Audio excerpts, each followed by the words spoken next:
stage, Mr. Birla, just for a moment, as we felicitate you with a token of appreciation, Mr. Arun Puri. A huge round of applause, ladies and gentlemen, for Mr. Birla. Thank you so much, sir, for your inspiring words.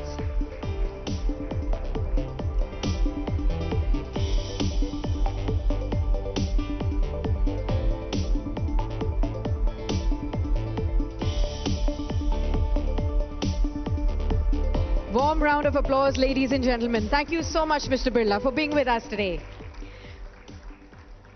Our next session, ladies and gentlemen, is Diplomacy in the Age of Disruptions. To offer insights into navigating global challenges in the era of rapid change, we have with us today another esteemed figure, Mr. S Jaishankar, Minister of External Affairs, Government of India, a distinguished diplomat and strategic thinker who has played a pivotal role in shaping India's foreign policy, strengthening global partnerships and addressing geopolitical shifts. Let us welcome him with a huge round of applause on the stage to please share with us your thoughts, sir.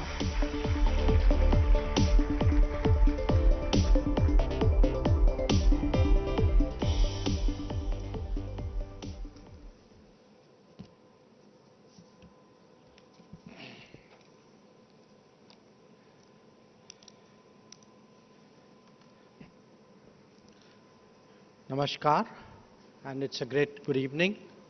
It's a great pleasure to join you all today at this event that Business Today organizes annually.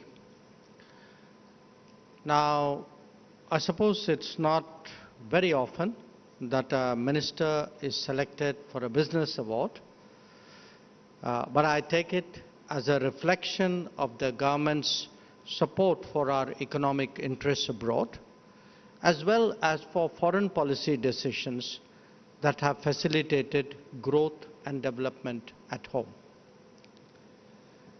Now, ladies and gentlemen, it has never been more important to read the geopolitical tea leaves right, because today they fundamentally impinge both on our opportunities and our challenges. Let me underline that while we may be speaking here in this hall of businesses, at the end of the day, this is really about job creation. In many ways, it is about our national progress and prosperity. It is only when businesses are successful, at home or abroad, that we can have the resources, the technologies, indeed the opportunities that would ensure a Viksit Bharat. Now, like any other domain, business also faces the challenges of a world in churn. In fact, I would say to some extent, even in disarray. The last few years have already seen multiple stresses on the global economy, which is already in difficulties. The underlying issue has been the accumulated consequences of over-concentrated manufacturing, as well as massive subsidies and sectoral protection. The full impact of that was visible during the COVID pandemic on the fragility of supply chains. The Ukraine conflict created an additional set of concerns, especially those pertaining to food, to fuel, and to fertilizers. And when sourcing from key producers became challenging, its ripple impact actually spread across all businesses and all geographies. The fighting that we have seen since October 2023 in West Asia or the Middle East has added another dimension, because we have seen maritime shipping disrupted, and this has particular consequences for the Asia-Europe traffic. From time to time, business, in fact international economy, has also experienced the effects of extreme climate events. Now, on top of all of this, there are the economic consequences of sharper geopolitical competition. The digital and the technology worlds have felt the implication of this polarization most visibly. After decades of hearing the virtues of globalization, today the world is grappling with the reality of industrial policies, export controls, and tariff wars. In such a scenario, it is essential to identify advantageous trends and adapt our policies accordingly. First and foremost, there is the widespread concern today about de-risking the global economy. The solution lies in more diversified manufacturing, Mr. Birla referred to it, in more innovation and technology, and in stronger trade, including those that pertain directly to food and health security.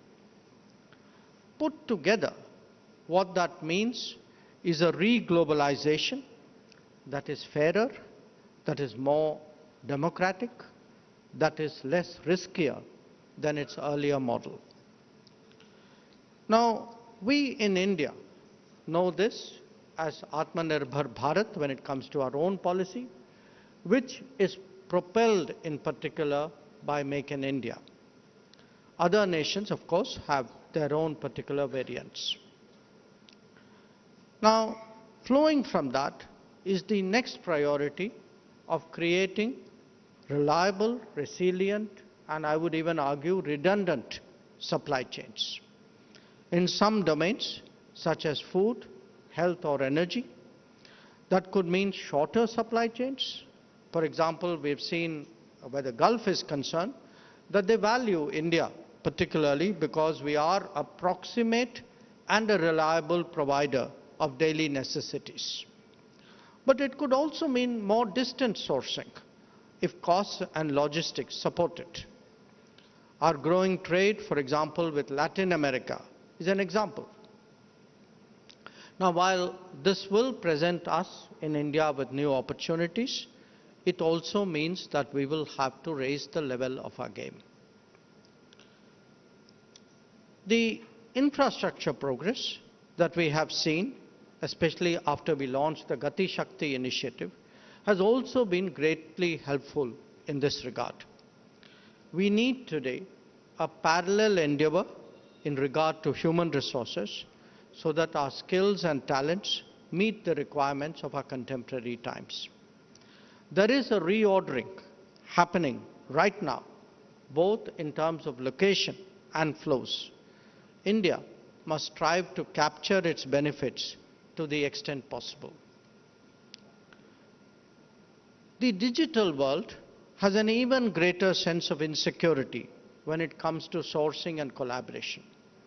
Where data is stored, where it is processed, and how it is deployed are today a matter of crucial importance as we enter the world, as we enter the era of AI. The logic of the market has to be balanced by the compulsions of privacy and of security. Stronger political relationships become a factor in calculations. Putting efficiency, talent, and such comfort together, it is understandable today that India features much more strongly on the radars of others, especially when it comes to global capability centers. Translating trust into business will be an overwhelming compulsion.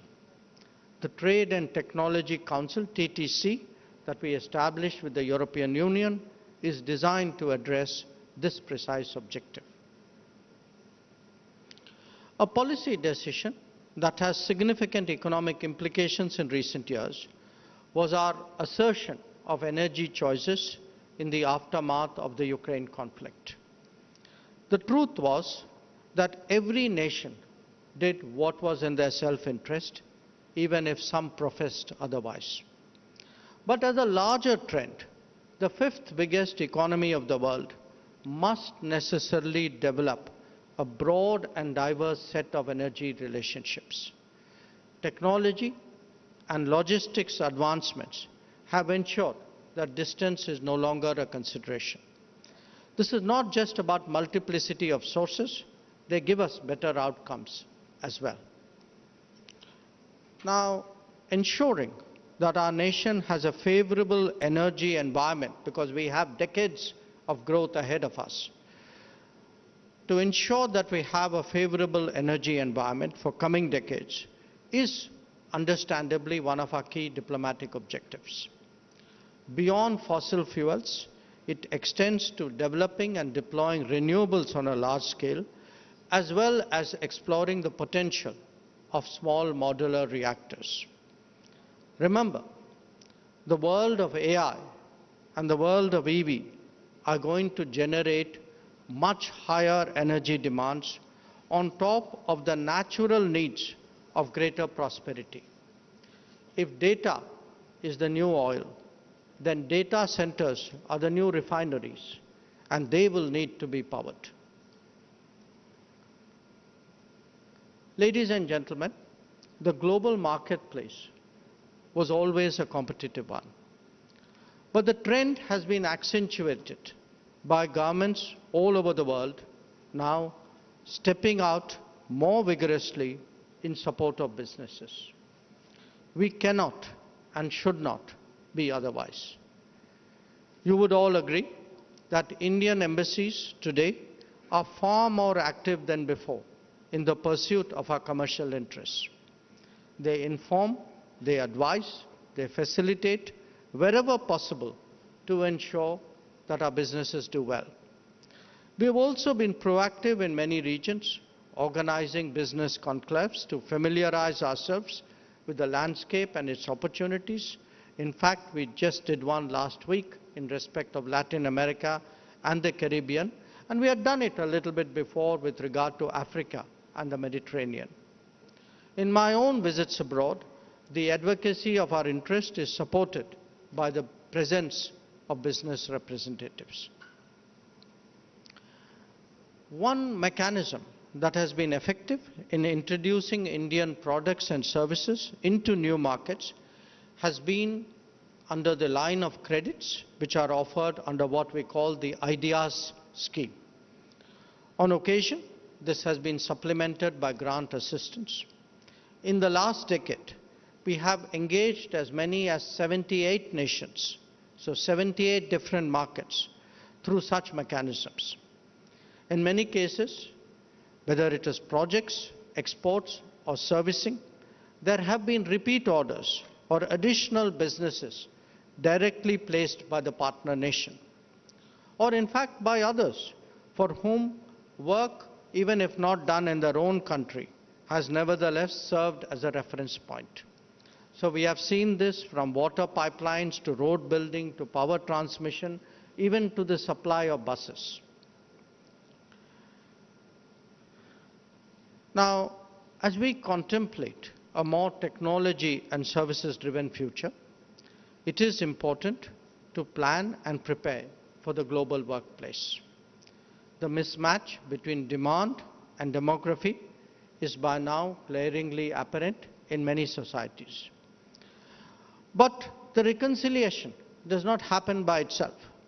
It requires engaging the concerned governments as well as building a national brand of talent and of our work ethic. With many nations, it has taken the form of mobility partnerships. Others have preferred a less structured solution that are based on their own practices and pathways.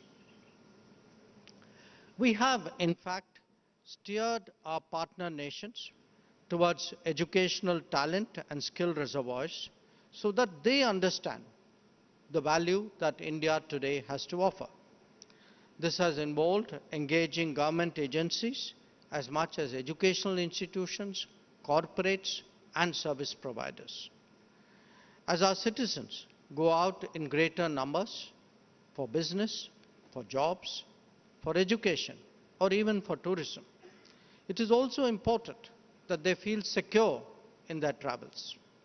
We have gone the extra mile to ensure, whether it is through evacuation operations, resources for assisting those in distress, or just something as simple as efficient replacement of travel documents, we have gone the extra mile to ensure that this happens.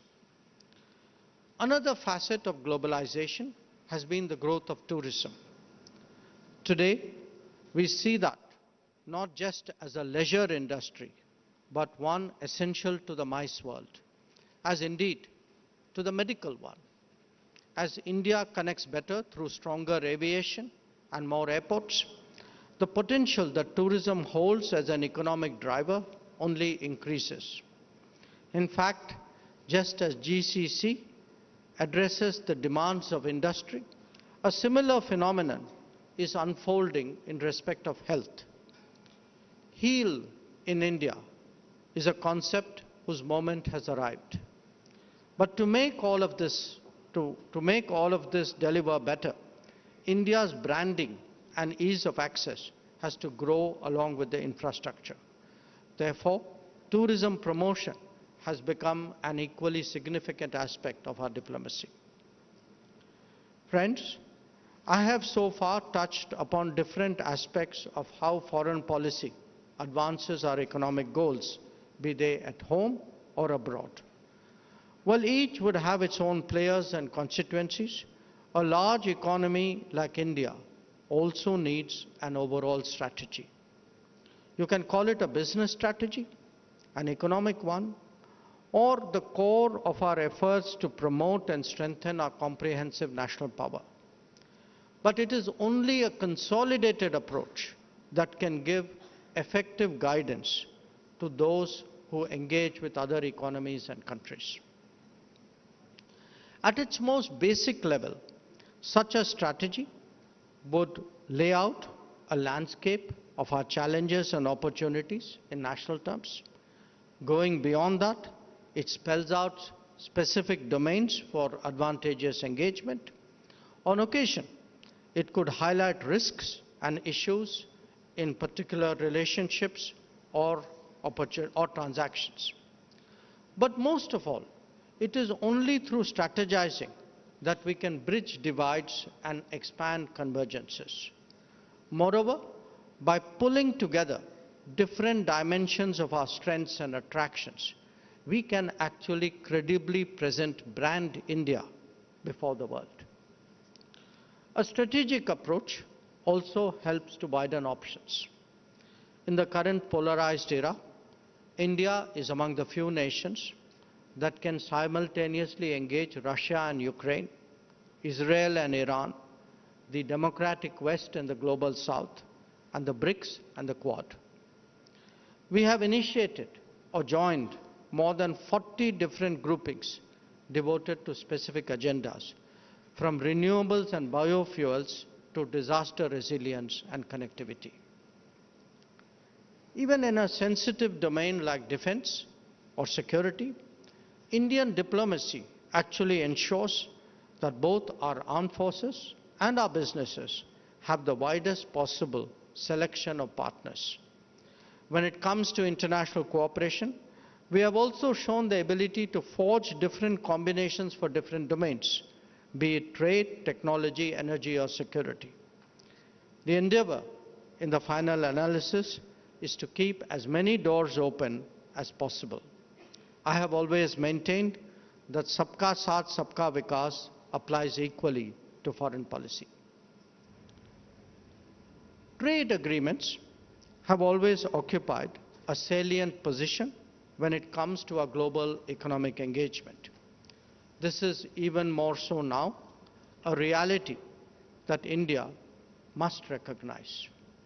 Currently, we are engaged in three particularly important negotiations: the FTAs with European Union and the United Kingdom, and the BTA with the United States. Just this week, we launched negotiations with New Zealand as well. There are also a few others which were already in the pipeline.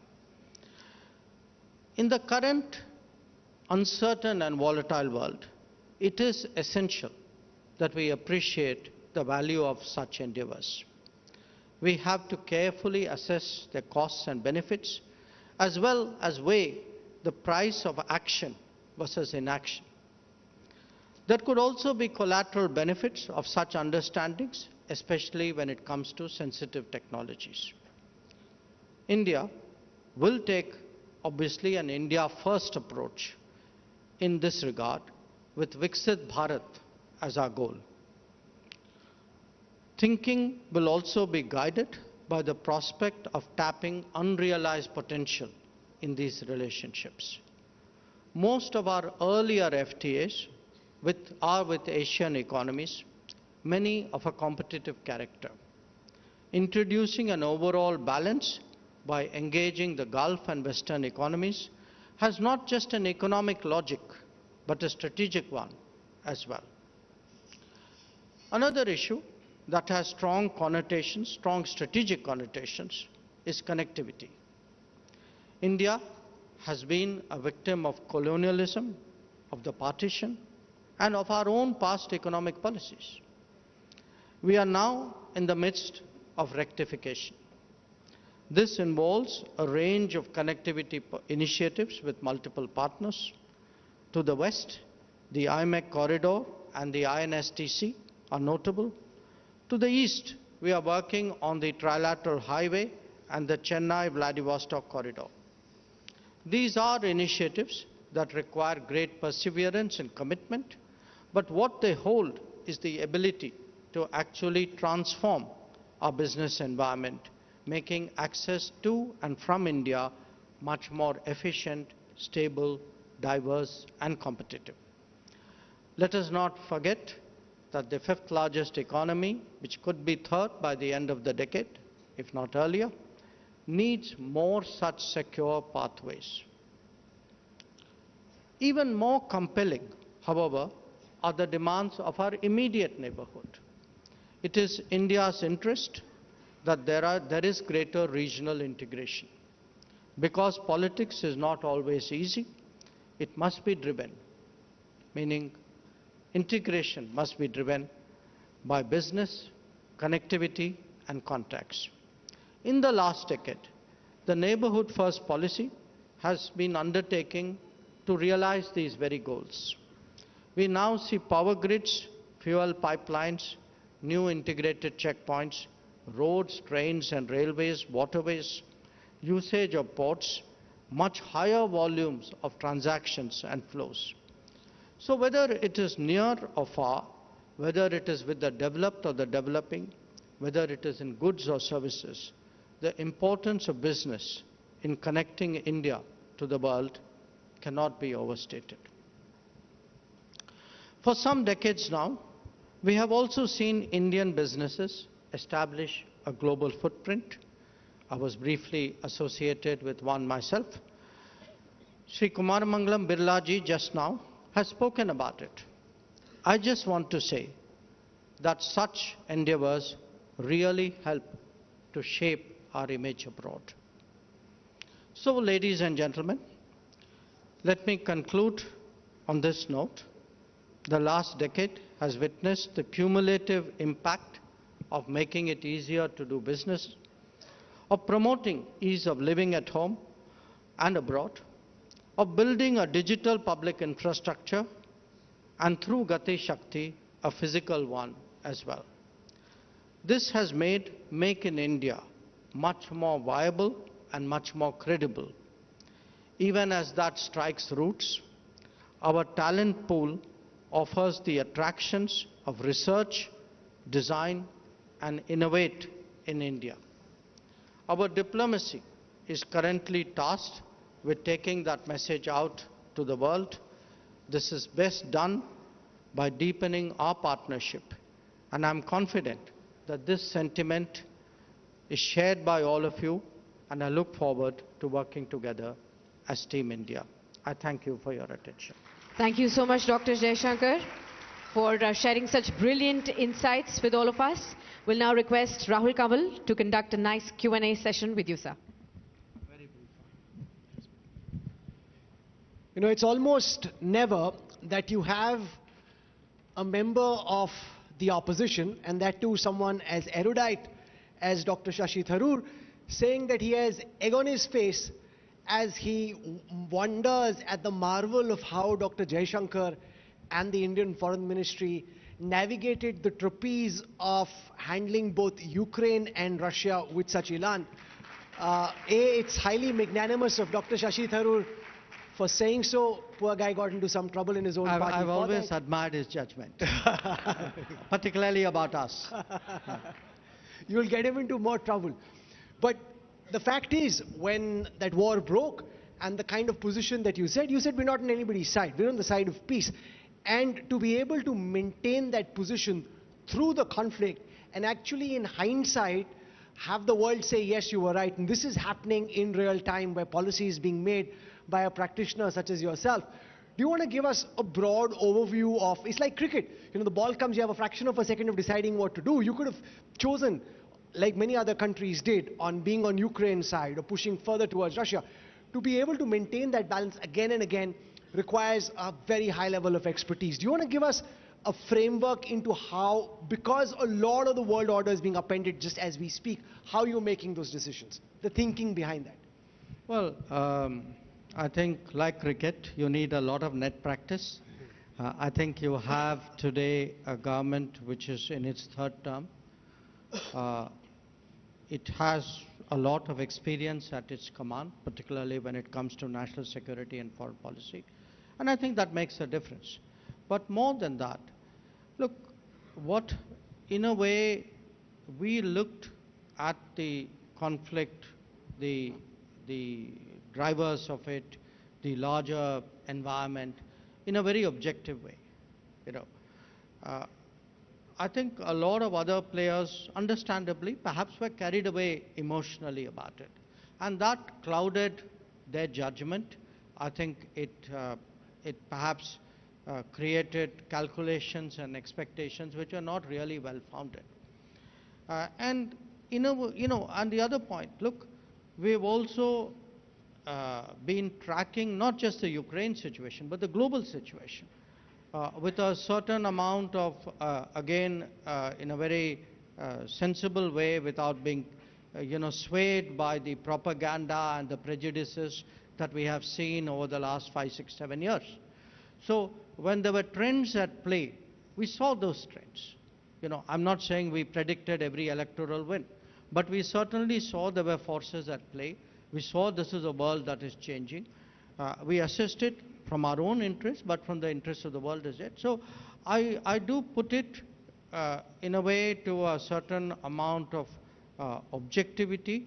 I think particularly Prime Minister Modi's the range of relationships that he has built, the insights he had, and which these relationships have, in a way added to it. I think we are seeing a cumulative impact of all of that. I'm sure many of you sitting here already know, but Dr. Jaishankar's father, K. Subramaniam, was one of India's foremost strategic affairs experts.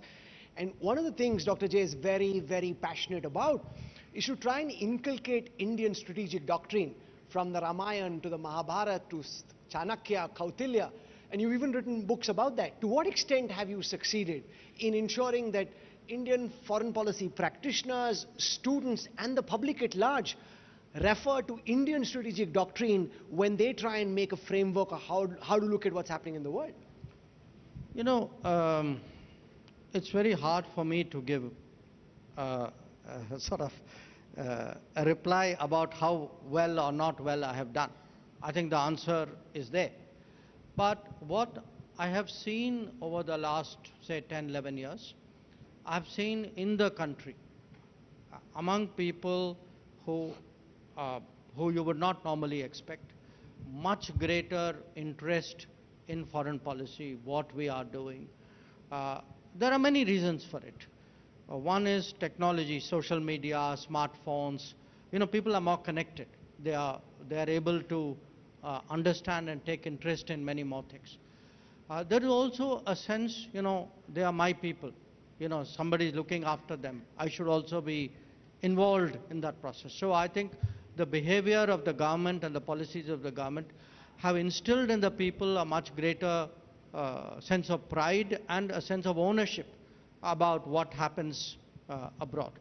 But beyond that, I feel in many ways, look, if you give an analogy, an example which people identify, you tell people अच्छा वो look at this Ukraine. Now let me tell you, वो महाभारत में भी ऐसा होता था, or Bhagwan Shri Krishna he gave this advice in that situation. Immediately people get it, So, when you tell, for example, I've built a lot, both, one book to some extent on what Sri Krishna did on the Mahabharata, the other one on, to some extent, on what, Hanuman did in service of Prabhu Sri Ram. So, if you appeal or make people think about something they know well, they immediately get it. And I think that's been very helpful. And we should, because if we don't take pride in our history and tradition, how can we expect other countries to do Okay, that? quiz question. Who were amongst the greatest diplomats in Indian history? You can just put your hand up if you think you know the answer. If you've read his book, then that's a different matter. But if you intuitively know the answer, yes, sir. Hanumanji and Shri Krishna. He said Angad. Huh? Yeah? No, that's correct. So, thank you. Well done. Can we have a round of applause for him, please? We had historian William Dalrymple at the India Today conclave recently. And one of the things he says, and I'm very curious to know what you think of it, he makes the argument that the Chinese Silk Route is a modern day construct, and that going back in history, there was no real massive trading volume between mainland China and Europe. The real trading was between India and the Roman Empire. And he makes the argument that India hasn't marketed its remarkable history, especially outside. And also the fact that the likes of, say, an Aryabhat, Brahmagupta, Indians don't know as much about, and that should be known much more. How do you look at the fact that Xi Jinping and China, modern day China, has done a much more masterful job of manufacturing myth and pushing the history as they'd like the world to see it versus what we've been able to do so far? No, I don't think this is a result of what has been happening in the last few years. I think it's a result of what has been happening for about 200 years. Because what happened was, when the British came and colonized India, the British systematically ran down our history. Whereas the British at that time were very powerful. They had an interest in preserving and projecting Chinese history, because they were afraid at that time that Tsarist Russia would come and occupy China. So if you look at the 19th century, for example, the biggest advocates of China were UK and America, especially American missionaries. So, there's a whole school of promoting China. Not now, not Kissinger, not modern era. I'm talking of, early 1800s. In fact, Pearl as Buck was an outcome of that kind of strand of thinking. So, building up China was always, not always, but for a long time, a strategic objective of the West. Building them up as a society, praising their achievements, history, and running us down was equally a strategic compulsion of the West. So today, actually, we are starting this competition, or you can say this, projecting of image from very different starting points. I think we have a harder job, and therefore we'll work harder. In the way the world is nowadays, we sleep knowing the world to be a certain way. You wake up in the morning and then things aren't quite the same given everything that may have happened in DC and elsewhere at night. What keeps you up, Dr. Jaishankar, at night? Do you sleep well? Or are you always looking at the phone ki dekho kya ho raha hai? I sleep well, and I get up and look at my phone, and I go back to sleeping well. So when you look at your phone, are you able to go back to sleep after that? Yes. Look, I have, for many, many years, when you deal with the world, you're dealing with different time zones. So you have built it into your system. Pata nahi, raat ko kuch hoga, we have to be awake, somebody's phone call. And once you actually got into a position of responsibility, actually, unfortunately, sometimes things can happen, not necessarily good things can happen. So you build it into your cycle. But you have to today watch the world. I agree with you. You have to watch the world, not just at night. I mean, if I'm sitting there and I don't have my phone for an hour, I still start wondering, am I missing? So FOMO is a real issue there. But on the other hand, look at how much we are able to know about the world. You know, the kind of numbers, statistics, what are other people doing, you know, if you are in a business, what are your competitors doing, what are the possible options. So if you trade it off, I think we are far, far better off than preceding generations. I won't exchange it for anything. Interesting. Henry Kissinger was asked who his favorite foreign minister at this moment was. And the first name on that list was of Dr. Jaishankar. So if I were to ask that, and Dr. Jaishankar, interestingly, in the way only he can, says, in the part of the world that I come from, that's not necessarily a compliment. And that's Kissinger in India. But okay, if I were to ask you, sir, of all the foreign ministers you practice diplomacy with, who comes across as most impressive to you? You know, the moment I gave you one name, I've lost all my other friends. So, good try, won't work. Let me try a little. See, he's India's #1 diplomat. You can't expect me to trap him. That's not going to happen. So yes, that round of applause is well acknowledged. Sir, one of the things that's been spoken of for so long is that, and you spoke about it in your address, that India will go from being the 5th largest economy to being the 3rd largest.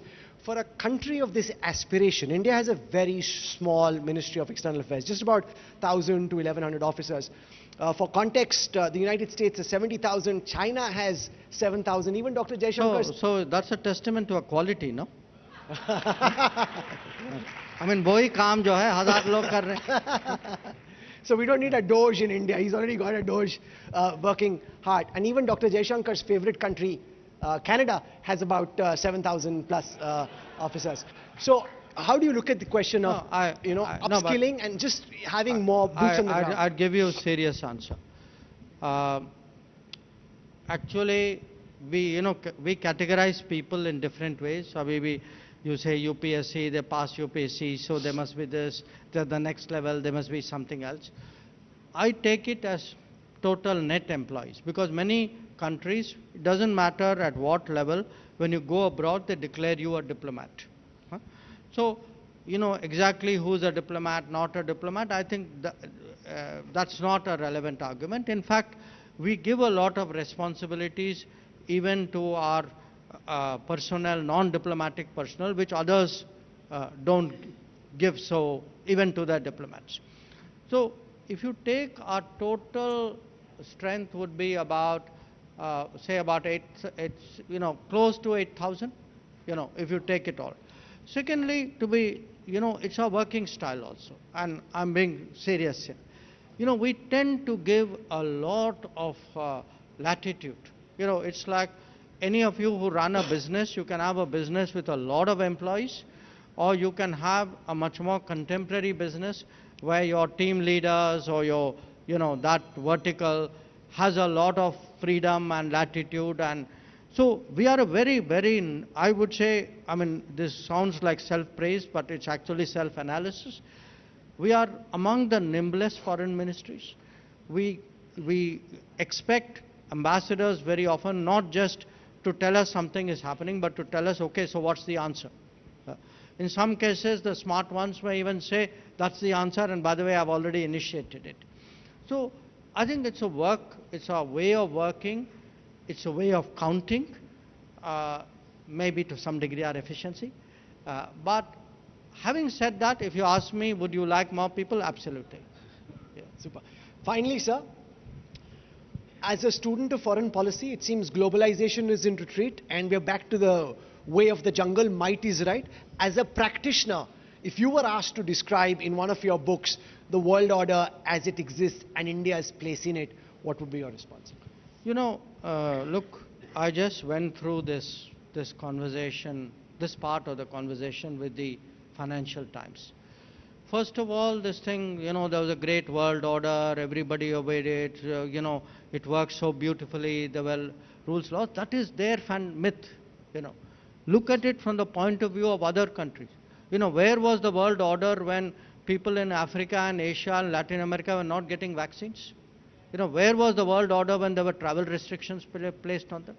If you look at, even infringements of sovereignty, please count from 1945 how many wars have taken place in the world and who has crossed whose borders. And the pattern which emerges is the guys up there cross into the borders of people down there. So I think we should be very careful buying into this narrative in the first place, that everything was orderly and nice and now somewhere somebody is coming with a wrecking ball. I don't think that is so. The second is, look at the order itself. I mean, we say we have a trading, an organization to regulate world trade. Please look at the subsidies. Please look at the, the non-market factors. Look at how much damage it has done to industry in this country.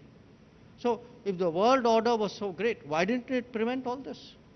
Why didn't someone call out that the goods which are being, imported into this country, it's made with advantages, unfair support? People were silent. So I don't buy this idea that everything was great and now things are going to be, somehow not good. I think there were very big problems before. Many of us did not have the courage to stand up and call it out. I think we were one of them who did. Even connectivity, we were one of the few who said connectivity, the world has to agree on what is connectivity. One country cannot decide what should be connectivity. But look at the rest of the world. How many of them spoke up? So, look, we are in the threshold of change. Things will happen. I think whether the change is good or bad, opportunities, challenges, time will tell. But you won't see me going around singing paeans to the world that we have somehow lost. That is not the case. Ladies and gentlemen, I've had the opportunity over the past 2.5 decades to interview all our foreign ministers, and the fact is each minister is a product of the circumstance and a product of the government of the day. But I don't think we've had as aggressive a batsman on the global pitch as Dr. Jaishankar, and he's also someone who enjoys watching cricket quite a lot. So for that aggression and for that articulation and for explaining why Bharat matters and showing the India way, ladies and gentlemen, can we have a warm round of applause for Dr. Jaishankar? Thank you, sir. Thank you very much. Thank you so much, Dr. Jaishankar. Could I please request you to be here while I request Mr. Arun Puri, Chairman and Editor-in-Chief of India Today Group, to come and felicitate Dr. Jaishankar, please. Huge round of applause, ladies and gentlemen, for Dr. Jaishankar.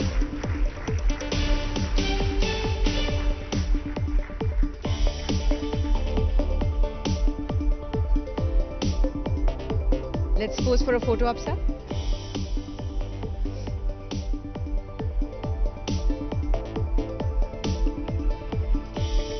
Thank you so much. Warmest round of applause, ladies and gentlemen, for Dr. S Jaishankar.